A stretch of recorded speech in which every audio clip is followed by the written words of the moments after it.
कभी कभी ऐसा होता है कि हुजूर इमाम साहब जब बाजमात नमाज में तिलावत करते हैं, एक मुक्तदी एक लफ्ज़ मसला रबूबियत के मजमून पर वो गौर शुरू करते हैं और उनके दौरान गौर इमाम साहब रुकू में चले जाते तिलावत ख़त्म करके और दूसरी सूरत पढ़ के, तो ऐसे शख्स की नमाज से मुतालिक क्या ख्याल है? क्योंकि उन्होंने उसको भी रुकू में चले जाना चाहिए?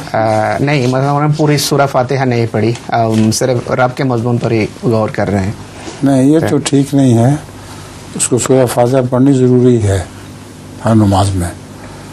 उसको बाद में नमाज ठीक करनी पड़ेगी, अपने दोहरानी पड़ेगी। जब वो रबूबियत पर इमाम गौर दुआ करता है, नहीं रबूबियत का जिक्र करता है, तो उस पर गौर तो ठीक है, लेकिन सूरह फातिहा साथ साथ ज़रूर है दोहराना। आम मुक्तदी की बात जी हाँ।